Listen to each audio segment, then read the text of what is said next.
umukozi w'Imana azura abapfuye. N'umukozi w'Imana yako yaragiye kumpanda agenda kuzura umuntu yapfuye. Yagiye mwijuru kugira ngo aturungikire ubushobozi. Rero ubwo bushobozi mwo buri garagaza muri Bethany Holy Church mu Gihosha. Nukuri Bishop Thomas nukuri nagiye gusanga ari umuntu Imana yarungitse ngaha kwisi hageze. Yarazuye umuntu hariya kumpanda. Arongera azura abapfuye bari muri morgue. Ayo umukobwa umutima we wamuvuyemwo adahwa umutima umuvamo urasokokamo. Rero bavuze ati wo Bishop Thomas yaciye hagaragara avuga ati sawa ko umutima umuvuyemo yari yapfuye mu magambo make bari bamuroze arapfa. Yasenze Imana imurememwo wundi mutima azokwakira ibitangaza. Kandi Bishop Thomas n'umukozi w'Imana afise utuntu twishi dutandukanye twiwe. Hari ukuntu nyene yiyubatse muri system ariko no gukorera Imana cyane umukozi w'Imana. Imana irashobora kwisubira ku kintu yagize gute yakoze byagenze gute mbe Imana icibwira Yesaya ati genda subirayo wongera umubwira ati muri ya myaka ndakongeyeko 10 yego ya misi yawe ndayongeyeko imyaka ariko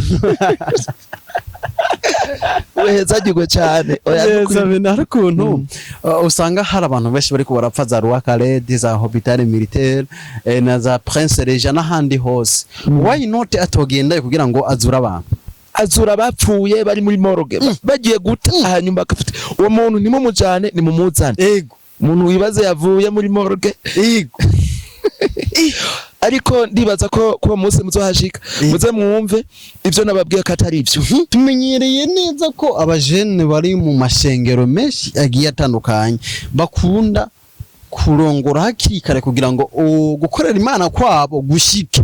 Wewe nka Morodekayi byapfiriye he byagenze gute kuri no munsi ukiri umusore? Inzanira umukobwa ashobora gutahura umuhamagaro wiwanje. Raba dakunda umuhamagaro nk'uyu turimo. Rero Imana inzanire umukobwa ashobora kuyanganira umuhamagaro ndimo gukorera Imana kabisa. Uko ndazi gukorera Imana sinzovyicuza. Hari nyene kereke pari kiri good iko bintu rero oya ndavyase reka amabanga nta uvuga byose. Tugaruke ku bintu uzoba afise ikibazo cy'amadeni nukurezo sohoka asohokanye igitangaza hamwe atuye telefone asanga mu message yavuza very ahubwo yakire telefone muhamagara ati aro jewe twadufaranga nari ndagufitiye nyimba ari miliyoni zingahe. Ibaze umuntu yakira akubajije atufatiki akakubwira ukamubwira ati fatiki azi twe abakristo dufata amafanta iki ati fata fanta nukuvuga azana ifanta zitatu pani imwe cyangwa zibiri. Oya ugiyiwe mpfubirana uranwa ukiyongera ugasubira amwe uturumube n'icyo gikorane kizuba kirimo abatoranijwe abahamagawe n'Imana bayivugira ibakoresha kumara kumurango no mwijoro. Bishop Thomas nukuri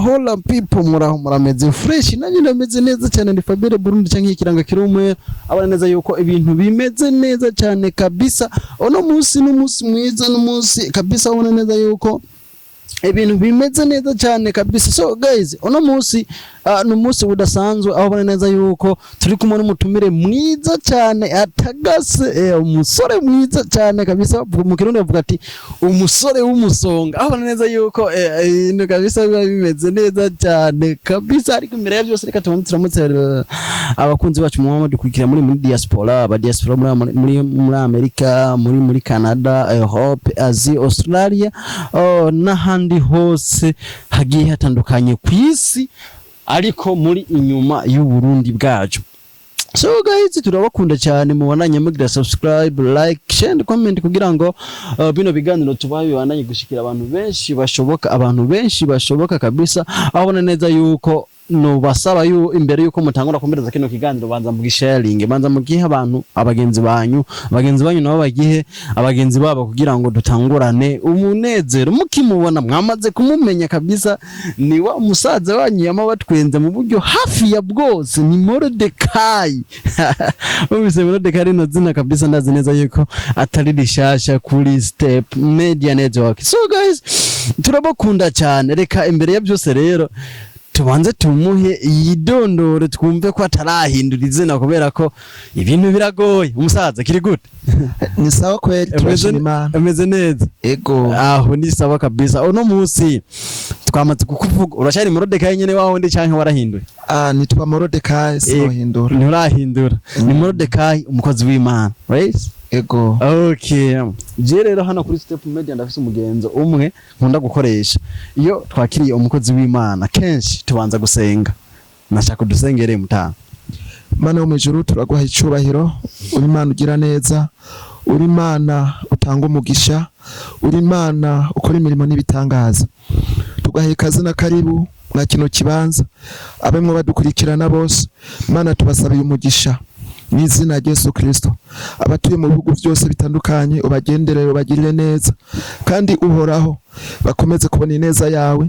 Mwami uzobukoze Mana kino kiganiro, eka mbese ibyo tugiye kuvugira hano kuri no televiziyo, Mana ubihezagire mu izina rya Yesu Kristo. Amen. Amen, amen, amen. Umusaza, uno munsi baje mu mavuta mashasha. Amen. Yes, yes. So, uno munsi uri hejuru, watuzaniye iki kuri Step Media? Nabazaniye ibikorwa nje kubabwira. Ego, ibikorwa bya mbere ni gikorane tumwe dutegura mu kwezi kwa gatatu itariki imwe mu mwaka wa 2026. Ego. Okay, nuko uriko urategura ibikorane. Ni kenshi namanumva igihe cyose tuyazi cyangwa igihe cyose tuvuganye namanumva uri kurategura ibikorane byinshi bigiye bitandukanye. Nuko igikorane cyanyu kizorangwa niki, kizobera hehe, mbega kubera iki mwaka itariki imwe kwa gatatu? Ubisanzwe itariki imwe z'ukwa gatatu cyangwa igitigiri ibiharuro bitatu, turaza kubona ko hari ibiharuro by'Imana.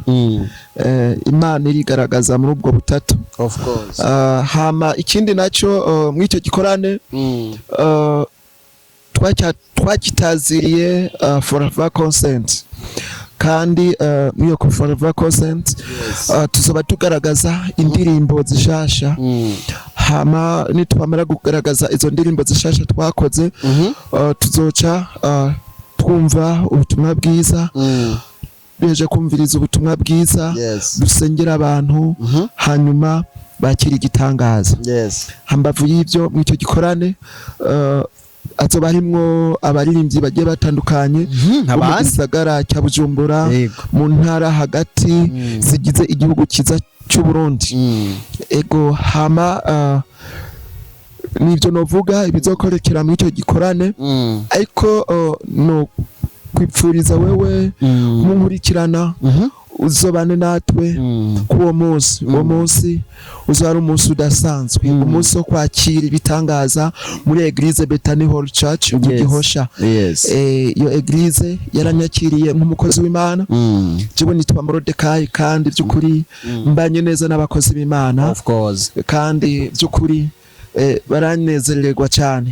Rero iyo Eglise n'abakozi b'Imana baranyakiriye, turayaga, hanyuma ndababwira icyifuzo canje, bace baracyakira. Baje kucyakira, bace bavuga ati reka tugushigikire, tuguhaye ishengero, tuguhaye ikibanza, tuguhaye ibintu byose.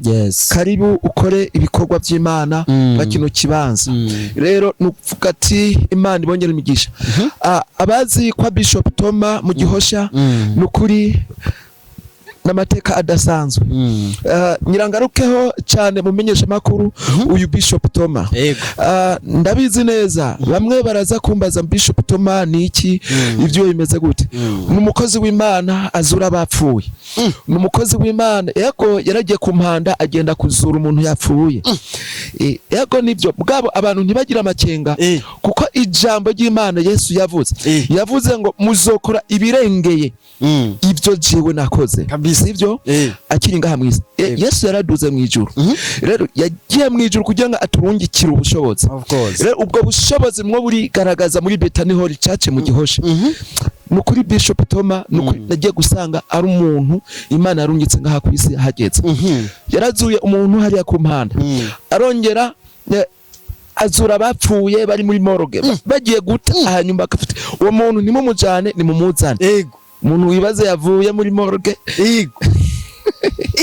ariko ndibaza ko kuba munsi muzohashika muze mwumve ivyo nababwiye ko atari ivyo haleluya amin rero ivyo ndabihamya neza kandi nta makenga kuko ariho bamwe ariho umukobwa umutima we wamuvuyemwo adahwa umutima umuvamo urasokokamo rero bavuze ati wo Bishop Thomas yaciye ahagaragara avuga ati sawa ko umutima umuvuyemo yari yapfuye mu magambo make bari bamuroze arapfa yasenze Imana imurememwo uwundi mutima murememwo uwundi mutima Imana imuremamwo uwundi mutima uwo mukobwa aba muzima wari yarapfuye arazuka uwo mukobwa ndazuzo tuzomuzana kuri televiziyo azobashingira intara cyakwe kandi Bishop Thomas nukuri bavuga ati Imana yamukoresheje hageze benshi mu baratabagwa n'iryo shengero none nace mvuga ati reka tugende twakorereho icyo gikorane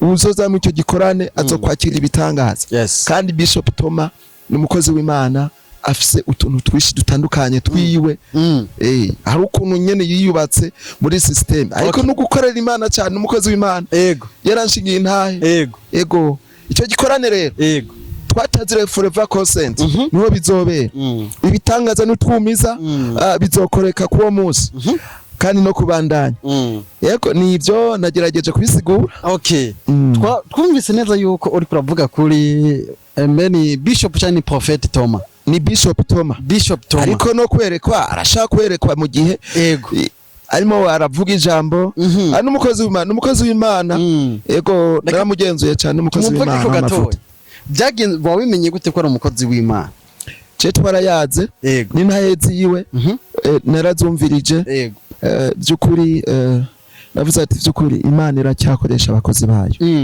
no kuvuga Bishop Thomas avuguruza iki cyambo y'Imana yavuze yahamagaye umuntu Imana yihamagaye umuntu Bishop Thomas avuga ati no mana ntihari bwagere ega mu bisanzwe no mu gihe cya Yesu urabona umukunzi wiwe Lazaro ko yapfuye Imana yabonye yuko uwo muntu akwiye gupfa ariko Yesu acagira gute ega ujya mu bisanzwe Imana irashobora kwisubira ku kintu yagize gute yakoze byagenze gute mbe uzi yuko ntuzenya umuvugishwa n'Imana Yesaya ntuzi ko ntuzenya Hezekiya yahindukiye urusi karapfukama kubwo kumva ko agiye gutunganya ibyiwe ko agiye gupfa atunganya nyimba ari byaraga arage amatungo ibintu byose ategura umuryango wiwe hanyuma yitunganye iminsi yari yamubwiye apfa agende ariko Hezekiya avuga ati sisho Mana ibuka bya bikorwa nakoze none Mana uremeye ngende ati Mana nukuri mfasha Imana ibona gusenga kwa Hezekiya Imana icibwira Yesaya ati genda subirayo wongera umubwira ati muri ya myaka ndakongeyeko 10 ya misi yawe ndayongeyeko imyaka Imana urumva yamaze kumubwira ati tunganya upfu ugende nani ugende ivyo wakoze oya tari ibintu ntarakora Mana ega raba rero Imana irisubirako nukuvuga ujya muntu yapfuye nukugira ngo Imana yigaragaze mu zindi mbaraga mu bakozi bayo Imana icihagurutse uwo mukozi w'Imana akagenda akagira gute agakora ibitangaza Imana imukoresheje ivyo bitangaza ego nakishuye kabisa ndiko ndavyumva neza yuko uriko urabiza ko neza ariko uko biri kose tukiri ngaho nyene kwa Apotre Thomas hari abantu benshi cyane sorry ni Bishop Thomas sorry Bishop Apotre iyo eglise nundi nta kibazo ni Bishop Thomas nenda mu manu ya mavuta ariko wehezagirwe cyane ariko usanga hari abantu benshi bari kubarapfa za Rwakare za Hopital Militaire na za Prince Regent n'ahandi hose why not atogenda kugira ngo azura abantu mu bisanzwe ikintu cyose utonde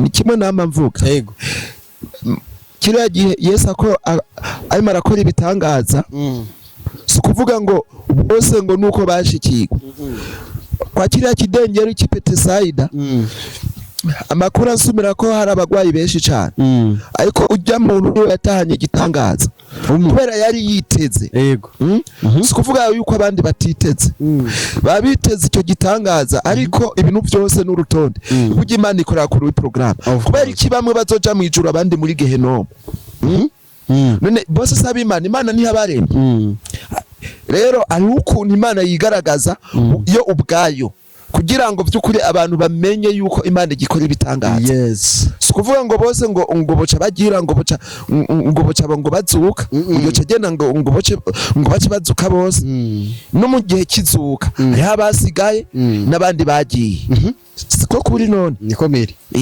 igihe Yesu igihe acikana igorogota hari kuri ya musozi ngisarati gisa imva zabera zigira gute ziriyugurura yego ngo babonekera sino bigarukaho no kuvuga ikintu cyose n'urutonde kandi Imana yacu ni y'urutonde urumva ntiyoca ho nawe cyumva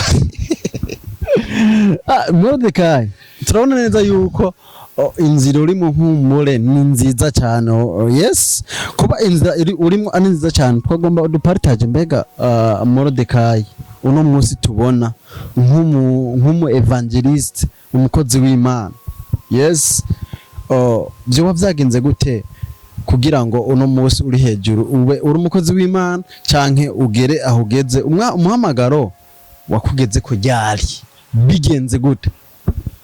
Ego murakoze cyane umuhamagaro w'iwanje watangukira umwana nakuze muri ya mishengero kandi n'iryo shengero yarashoboye kundera mu ijambo ry'Imana rero nkunda ivy'Imana cyane gose hanyuma uyu Mordecai mubona canumva umuriro wa mwemu unyatsemwo numva umengo ibiri muri jewe yego numva umengo no biserura yego kuko sivyo wanje n'ivy'abantu of course nivyurya nivyawewe yes rero ace numva ibyo bintu no bitangura bitangura muri 2018 muri 2019 itariki 12 z'ukwicenda no twaja muri studio dusohora indirimbo hanyuma tugenda dukora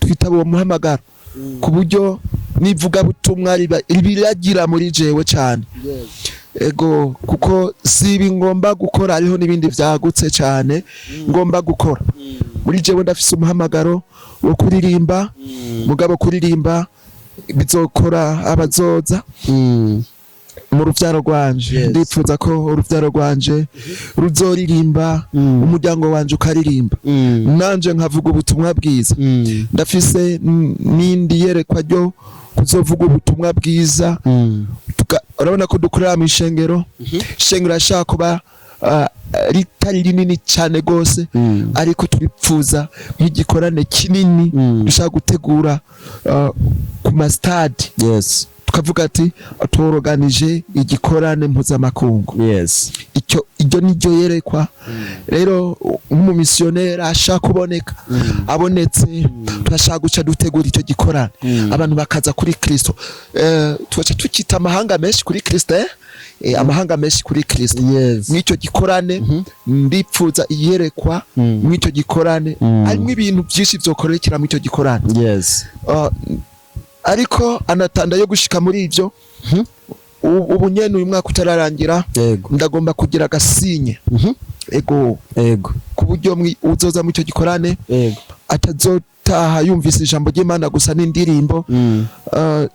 cyangwa n'ibitangaza mu buryo bw'imwemu no mu bigaragara naho nyene akagenda yakiriye ikintu kizomufasha kubaho kwiwe. Uwo ni wo muhamagaro wanje watanguye n'ubu kandi ndakomeje. Kandi Imana senga, Imana yo mwijiri byumve, Imana inzanira umukobwa ashobora gutahura umuhamagaro w'iwanje. Raba dakunda umuhamagaro nk'uyu turimo. Rero Imana inzanire umukobwa ashobora kuyihanganira umuhamagaro ndimo gukorera Imana kabisa, kuko ndazi gukorera Imana sinzovyicuza. Imana izonkoresha ibimenyetso n'ibitangaza, nditeze gukora, nditeze ko Imana izonkoresha. Rero umukobwa azovyihanganira, wo tuzobana azovyihanganira, akazobona ndimo ndavuga ubutumwa bwiza akavyihanganira, akazobona ndimo ndasengera abantu akavyihanganira, akazobona ndimo ndaca ku mateleviziyo akavyihanganira. Uwo niwe nkenera, niwe nkenera. Rero umukobwa azovyihanganira, uwo niwe niteze mu buzima bwanje. Of course. Ego wambwiye ngo n'umusore yeze iki, ego nibyo, ariko nditeze ko Imana izokorera ibimenyetso n'ibitangaza nkagira uwo muryango. Rero uzoca ufasha gukorera Imana. Ego nkumva nyene nishimye, nkabona umwana wanje muto arimo aravuga ubutumwa biciye mu ndirimbo. Nipfuza ko numureresha no mwijambo ry'Imana akavuga ubutumwa bwiza. Nemu Imana akamumanukira. Yego nivyo umuhamagaro wanje nuwo, ivyanje nivyo, ariko intumbero yiwanje kuzana benshi kuri Kristo. Ndafise umutwaro wo kuraba abantu bagwaye mu bitaro. Ari umwana nabonye ku marezo sosio yamenetse amaso, uwo mwana yaranteye ikigongwe. Yaranteye ikigongwe, numva no yarankozeko. Ndafise uwo mutwaro kuzoza ndagenda kuri abantu bagwaye mu bitaro, nkashitsa rya jambo ry'Imana riri muri Matiye, nari ngwaye muza kundaba, nagenda gusa mu kanyamiki. Icyo kintu je ndagifise, bijya byanditswe ngo no gukorera Imana kwanyu kuzogira ikimazi, nimwafashe ipfuvyi n'abapfakazi. Uwo mutwaro ndi nawe. Jewe mu buzima nabayeho mu buzima bw'ubupfuvyi, ariko Kristo ko ndamufise ndatunze, ko ndamufise fise byose. Rero no kuvuga ndafise uwo mutwaro. Ubupfuvyi burababaza, ndabizi kuko narabibayemwo. Sinovuga ngo ni imfuvyo kuko mfise data anyitayeho, ariko hariho abandi hano hanze bakeneye ubufasha. Rero ndafise umutima w'ubusamariya bw'imbabazi. Byo byose ndimo ndabikora kugira ngo nzoheshe icubahiro Imana. Kandi hambavu y'ibyo ndafise ikindi gisata nyoboye. Ndimo ndaraba ko inyuma y'iki gikorane tugomba ko tuzoca dukora igikorwa cyo kugira gute, cyo kugaburira imfuvyi. Iyo sinyo nzoyikora. Utwo nzoba narose nzohamagara abana bajya bo mwibarabara tubagaburire, barashonje kabisa. Urumva ko mpamagara ari bo murakoze cyane. Nuko ubona Morodekayi, tumenyereye neza ko abajene bari mu mashengero menshi agiye atandukanye bakunda kurongora hakiri kare kugira ngo gukorera Imana kwabo gushike. Wewe nka Morodekayi byapfiriye he, byagenze gute kuri no munsi ukiri umusore? Ego mugabo kimwe gusa nitwo bigarukaho kanini. Sinavuga ngo byarapfuye, ariko nubwo byo byarapfuye Yesu ariho kugira ngo abigire bizima. Ibyahambwe abizure bibeho. Nicyo je sinzi aho byapfiriye, ariko Yesu ni wahazi, kuko jewe ubwanje mbona umengo umwaka ugiye uwundi ugapita uwundi ukagenda. Je mba mbona none ngire gute kugenda ngo ngende ngo ndondere oya kamera bisanzwe. Novuga ngo jiwe ndi wa muntu basi ntekereje, ariko amaso yo akunze cyangwa akabona ibintu byose bigenda neza cyane kabisa. None wibaza yuko kugira urongore haburi navuze ngo icyo kintu ntitukigarukeho reka tuvuge kakanyuma baza ko habura iki umviriza tugaruke ku iki gikorane no kwiza indirimbo mbese kutambaza navyo ndaje eguraje mugabo ako kantu reka tubaze tukareke reka kambera kabanga kiwanje no ushaka n'abari muri Australia bavuze abari mu bihugu byo hanze na Burayi bamenye aya reka ibibanga giwanje base turabivugana nitubava kuri kamera kandi wewe ugo rusaku rwawe oya ndagwasa reka nivyo nigiye oya reka nigiye gusa mu rusaku ndavyase sishaka kusomborotsa amabanga yiwanje ndasuruye kuri kamera huzo havu umbaza ati mbega kwazanye umugore ati none we hari anyene kereke pari kirigute oya bintu rero oya ndavyase reka amabanga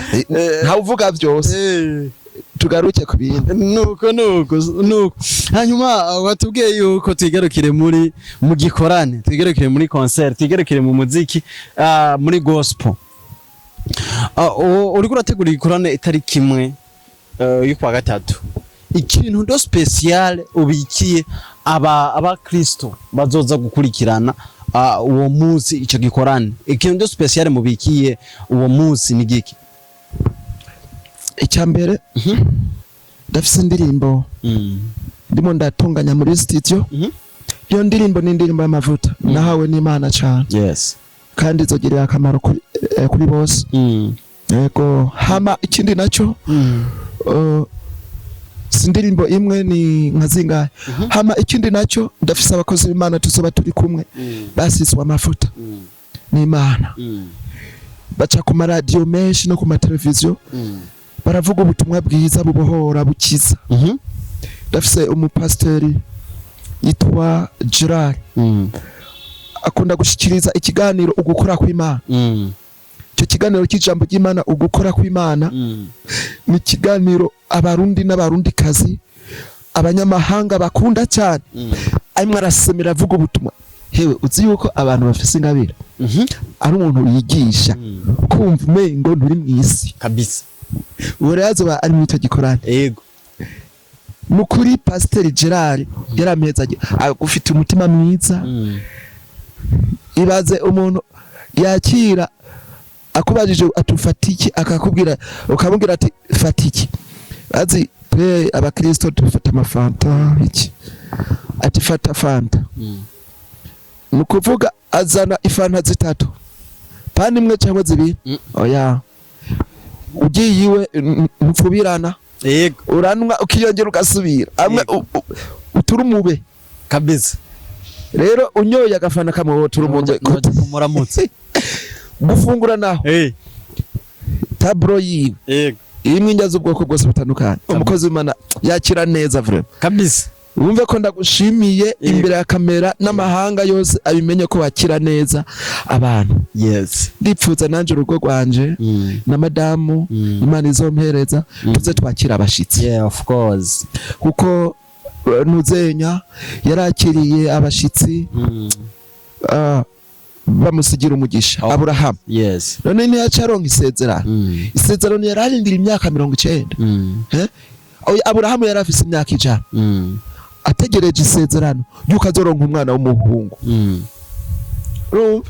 yakira abashitsi jewe nje ukanyakira nkaturumube w'ibyo wanzimanye amazimano nkumva ndayaryohererewe ndatura umugisha kabisa nukuri naratura umugisha kuri urwo rugo Pasteur Gerard na famille yiwe nukuri yarahezagiwe ubu najya kubwire ubu tuvugana yarampamagaye ati uraze Morode ndamutse naragiye mu rupangu iwe narasanutse mbonye igipira cy'imodoka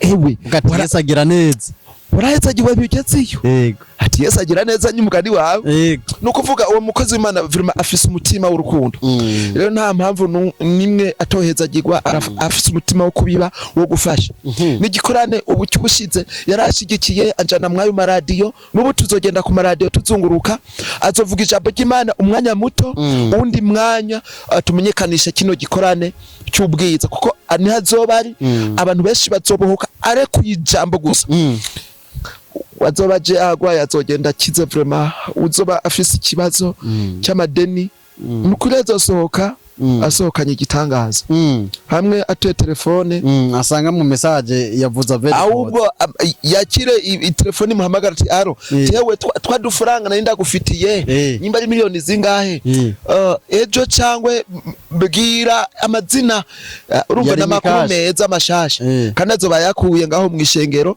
ngaho rero nukuvuga mw'icyo gikorane azoba arimo bishope aba profeta witwa profete Jaja yanyandikiye ambwira yuko tuza kubonana namubwiye yuko ngiye gutanga ikiganiro kuri televiziyo nabo nyine azoba ari mw'icyo kibanza ibaze mw'icyo gikorane kizuba kirimo abatoranijwe abahamagawe n'Imana bayivugira ibakoresha ku murango no mwijoro Bishop Tom nukuri umurozi ntamukanga amutoza inzara agiye kuguruka avuga ati ujahe ndagufise ahamana n'abarotsi uri umuntu warotswe avuga ati ngo ari waje kuhasengera sinzi ukuntu nguma numva Bishop Toma ahubwo biteye ubwoba yemwe amahanga mwebwe muri mu mahanga ndabarangiye sinzoba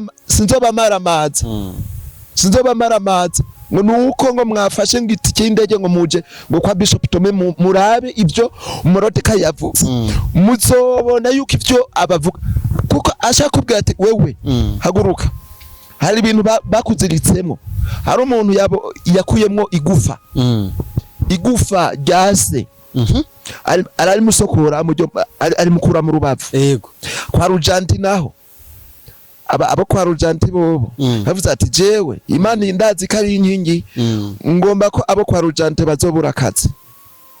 bazobura akazi abasazi bose bamutumbereziwe hanyuma abasengere abakuremo ibyo bisazi babateyemwo bidegembye urazi abakizi bisazi abavuye kwa Rujanti bari kwa Bishop Tom ni benshi tuzotegura igikorane cy'amashimwe n'intara mwebwe muze mwirabire ubuje Imana ikora kabisa so nukuvuga mw'icyo gikorane sinateyesije cyangwa intumbero mw'icyo gikorane kizoba kirimo udusha abagane babarahunga udusha hazokorekeramo ibimenyetso n'ibitangaza nukuvuga hazo harimo abapastori bazavuga ijambo ry'Imana ribohora kandi ijambo bazorekura wewe rizogenda rikubohoye nizo gusiga uko waje kabisa nukuvuga profete azohagara mu kire cyo guprofesa atanga prophetique mu bantu ibimenyetso n'ibitangaza bikoreke Bishop Toma yo my god no kuvuga mu icyo gikorane bizoba ari bidasanzwe ega okay nuko mukurangiza ijambo rya nyuma wotekerera abakunzi bawe muri rusange akantu twabarangiza tubabwira ati umunsi w'itarike imwe z'ukwezi kwa gatatu ni muze mirabire ubuje Imana ikora ibimenyetso n'ibitangaza Imana iriyo iracyakora Imana twakurikiye si kigirwa Mana si kirage ni Imana ikora imirimo n'ibitangaza ni muze kindi nacyo Mutama Munyari wo muri Ninde nawe nyene azora ari mu icyo kibanza nawe ni umukozi w'Imana ego bamuze mu bindi ariko n'umwarimu w'ishengero kanaka hanyuma ikindi nacyo norangiza nababwira hazoba ari abaririmbyi bahezagiwe urukundo izaye batazira musazi wa Yesu bazire no kukanguka reka ntukanguke kuvuza ati turangize uko nitwe bigaruka uko tworara ngaha kuri kamera of course rero hazoba hari abaririmbyi b'ivyamamare bazoririmba indirimbo mwakunze indirimbo mwaje mubona ku mateleviziyo ku ma YouTube bazoba bari mu icyo kibanza nanje Morodeka inzogaragara mu yindi shusho kabisa nzokwambara umwambaro Imana izoba yampaye wo munsi nzoba mberewe nzoba nisize utuvuta baranyigishije kwisiga mugazi nzo kwisiga ndabe ko bigira gafeshe sivyo mbu umukozi w'Imana atagasa nivyo rero Imana iri baho umugisha amina nivyo nicyo norangiriza ndababwira abakunzi bari hirya no hino kwisi hanyuma ndababwira mushigikire kino gikorane ni gikorane kidasanzwe gisaba uburyo bwinshi abirengagiza nabo pole sana biko muracikwa n'ibisibo muzokwambikwa mu ijuru biba uzosarura mu bwami. Naraheza giye nuko twatanguye dusenga, reka turangize dusenga. Ego mugabo nawe ndi Morodekayi nawe bwira abantu barimo barakumva mwijwi nubwo batakubonye mwisana. Ego bakumve nawe mwijwi naje mpindukire naje bumenyesha makuru. Jewe ndababwira mu nyuma ariko wahejije gusenga. Okay sawa. Ego kuko hari abashobora kuca bavuga ati twabonye ikiganiro kuri televiziyo n'uwagukoresheje ikiganiro yitwa nde. Ego acha mbura uburyo urumva ivyo ndababwiye niba bavyizeye mugabo ubibabwiye ni sawa nta kibazo. Yes Mana yo mwijuru tugahe icubahiro, uri Mana utanga umugisha. Mweretse mwami iki kiganiro abazocyumva n'abazoza baje kuri address mwami uhoraho uzobagirire neza. Abazoza baje bagwaye Mana uzobakize mu izina rya Yesu Kristo. Abazoza baboshwe uzobabohora. Abazoza bakire mu izina rya Yesu Kristo. Kandi ibyo bazoba bizeye bize bibakorere, bize bibabere byo. Mana uzobukoze mu izina rya Yesu. Ndasengeye Mana abari mu bihugu byose bitandukanye, abamaye imitwaro bari mu bihugu by'Abarabu, abari mu bihugu bya Burayi, abari mu bihugu bya Afrika, mbese n'abari hano mu gihugu cyacu ciza cy'u Burundi. Mana bamaye imitwaro bose Mana ubishure.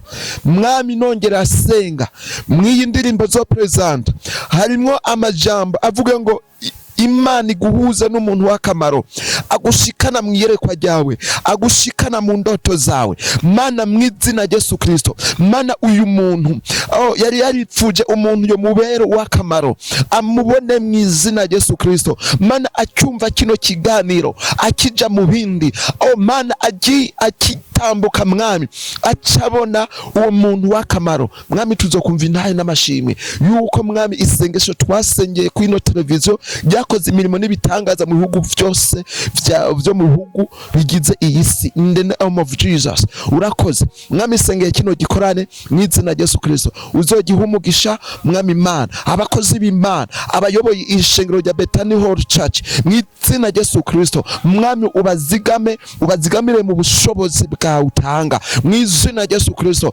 Ukomeze kubakoresha ibimenyetso n'ibitangaza mu izina rya Yesu Kristo. Kwa Bishop Toma ukomeze kwigaragaza mu izina rya Yesu Kristo. Mana yo mwijuru senye nandi mashengera abakozi bawe ukomeze kubakoresha ibimenyetso n'ibitangaza bike dusenze byishohora ubikore nk'Imana mu izina rya Yesu Kristo. Amen. Amen, amen, amen, amen. Yes bakunzi ba Step Media ni Fabele Burundi cyangwa ikiranga kiri umwero ni Mariko mwari muri kumwe n'umukozi w'Imana cyangwa umuevangeliste Morodekayi. Yabonze ko yari kabashikiriza ibintu byinshi bigiye bitandukanye. Abona neza ko bafite ikorane cyakasa mutwe itariki imwe yo kwa gatatu. Abona neza yuko ibintu byabo bizoba bimeze neza cyane nk'uko mwagiye muravyumva. Hazoba hari imbaraga zidasanzwe, hazoba hari ubwiza bw'Imana budasanzwe. Muze muri benshi cyane kugira ngo uyu munsi muzoryoherwe kumwe nawe, muzohezagirwe kumwe nawe. Mwumvise neza yuko n'abazoba bafite amadeni bose uyu munsi bazotaha bishuriwe. Mwumvise neza yuko bazoba bafite ibibazo byinshi bigiye bitandukanye uyu munsi bazotaha babonye inyishu y'Imana. So guys mubandanye mudukurikirana kwa kundi nyene handi nyene muri bwa bumwe nyene. Turabakunda cyane, mubandanye mugira ibihe byiza. Bye bye.